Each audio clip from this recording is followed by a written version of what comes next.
Shalom, pernahkah saudara mendengar ada orang Kristen yang sengaja tidak mau mengikuti adat istiadat dan budaya dari leluhurnya? Mereka pikir melakukan adat istiadat dianggap dapat mengganggu kerohanian dan terkait dosa okultisme. Sedangkan budaya dari nenek moyang dianggap kuno dan banyak tahayul. Nyatanya, manusia tidak bisa lepas dari kebudayaan. Budaya adalah bagian penting dari kehidupan sosial yang membentuk peradaban masyarakat. Sebagai insan Pentakosta, seringkali kita dianggap terlalu modern dan cenderung meninggalkan kebudayaan kita, terutama dalam hal cara beribadah. Benarkah demikian? Lantas, bagaimana kita harus menyikapi kebudayaan dalam kehidupan kita sehari-hari? Dalam Voice of Pentecost kali ini, kita akan belajar mengenai bagaimana Tuhan Yesus menyikapi kebudayaan dalam kehidupan dan pelayanannya. Dari situ kita akan mengerti bahwa kita sebagai orang percaya hidup dalam kebudayaan di kehidupan sehari-hari. Hal yang pertama adalah Yesus tidak anti budaya. Kita tahu bahwa Yesus dilahirkan ke dunia sebagai orang Yahudi dan dibesarkan dengan didikan Yahudi.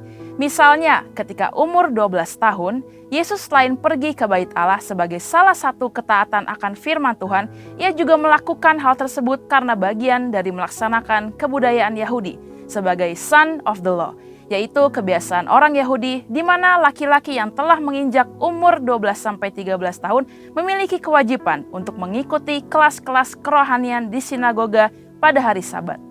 Ia membaca firman Tuhan dengan posisi berdiri dan tidak duduk seperti kebudayaan Yahudi saat membacakan nats firman Tuhan. Hal-hal tersebut menunjukkan bahwa kita sebagai orang Kristen tidak perlu menghindari atau anti kepada suatu kebudayaan di mana kita berada.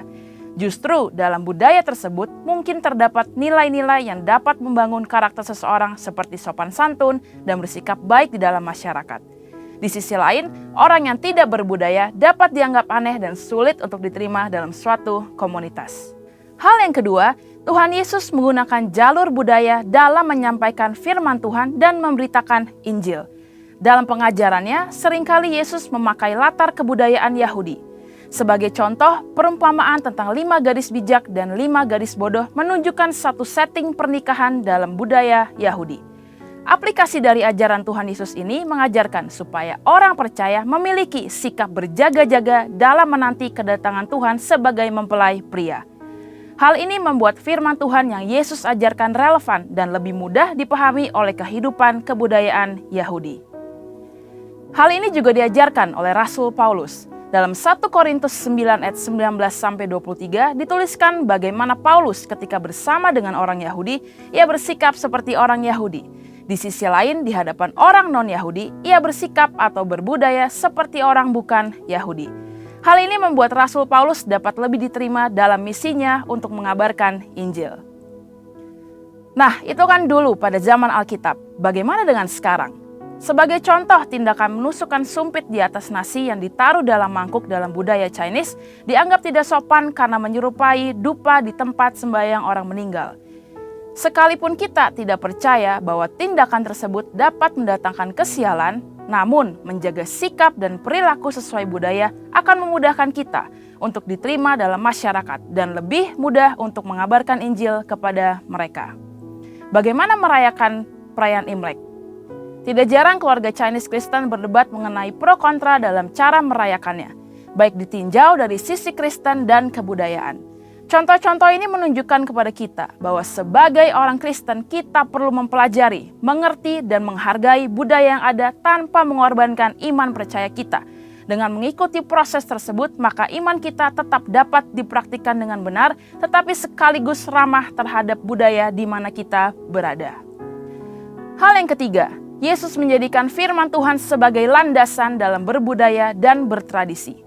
Selain memanfaatkan budaya, Yesus juga memperbarui budaya yang ada agar sesuai dengan kehendak Allah. Sebagai contoh, Yesus mengkritisi tradisi-tradisi yang disalahgunakan untuk mencari keuntungan bagi golongan tertentu. Misalnya, sistem penukaran uang di Bait Allah dan konsep adat istiadat tentang persembahan kepada Allah yang mengabaikan sikap hormat kepada orang tua.